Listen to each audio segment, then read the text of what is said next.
Hey, this is Asha. Thanks for joining me in today's video. And today what I want to share with you is the difference between fast online web traffic versus slow web traffic. I know you probably want super fast traffic coming right to your website, but I'm going to share with you some other concepts regarding slow traffic. So stay tuned. I'm going to share and break these things down.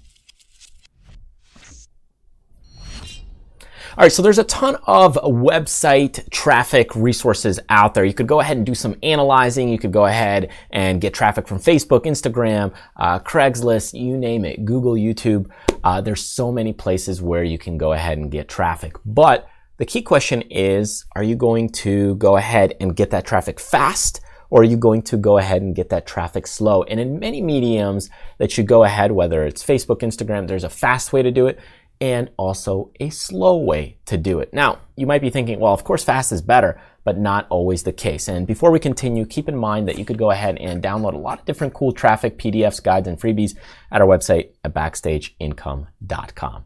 Anyways, with that being said, let's kind of take a look at some fast versus slow traffic approach. So if you look at getting website traffic extremely fast, one of the fastest ways to do it is to pay for it, right? If you had $10,000, of course you could go ahead and pay Facebook, Instagram.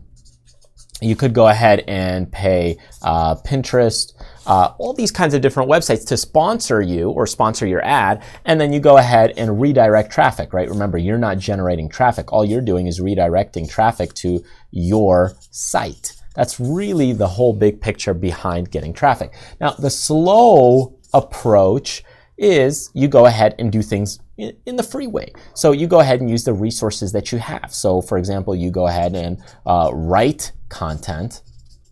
You could go ahead and reach out to other blogs, other people. You could go ahead and comment on other forums, and slowly that traffic will come. You know, there's thousands of tactics this way, there's thousands of tactics that way. I'm just talking about fast versus slow, because as a business owner, you have a couple of resources at your disposal. Okay, number one is money.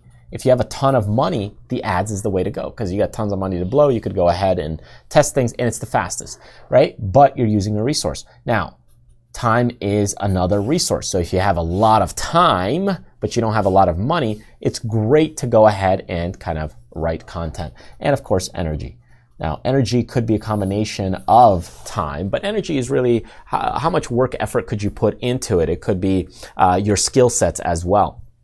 So when you look at these kinds of things, you go ahead and see, hey, can I go with the fast approach or can I go with the slow approach? And some people do a combination. They might go ahead and, you know, do a little bit of ads on Facebook, but then write a little bit of content so they promote the content that they write, and it slowly picks up the snowball routine. But eventually what's going to happen, especially as a solopreneur or even a person with just a couple of people on your team, what's going to happen is you'll eventually find what's a better balance and a better fit for you. So is it going to be, you know, the fast approach? Maybe you're spending a little bit of money, doing some connections and getting a lot of people there, or are you going to spend a little bit more on your time writing content, reaching out and doing some of the legwork? Now, when you're doing the fast approach, remember that a lot of times the fast approach, what happens is you go ahead and you buy something, you buy that hit, it comes to you, you get that view, and then it's done. There's no relationship build. It takes a lot of time. It takes a lot of money to build that relationship. The slow approach, when you're writing content, what happens is people consistently come back to you time and time again, and with time, that relationship actually builds. So there's always these trade-offs that happen in these kind of marketplaces, but the question is what resource do you have available? Is it money? Is it time? Or is it kind of your energy or skill set? Are you really good at something?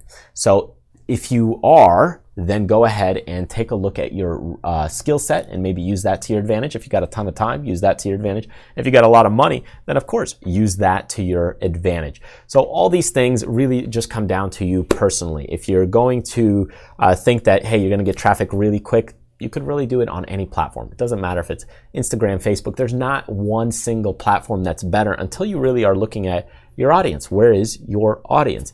And that's really what will determine what's better for you. But as far as getting quick traffic, you could go ahead and create, let's say, a Facebook group just on Facebook, and slowly build that group, that audience, absolutely for free. But if you got money, of course you could promote it with advertising dollars and throw a bunch of cash into it. It may or may not work, but it's the faster approach. So it really just comes down to the resources you have available. Anyways, don't forget to check out some of these great freebies that we have on our Backstage Income website.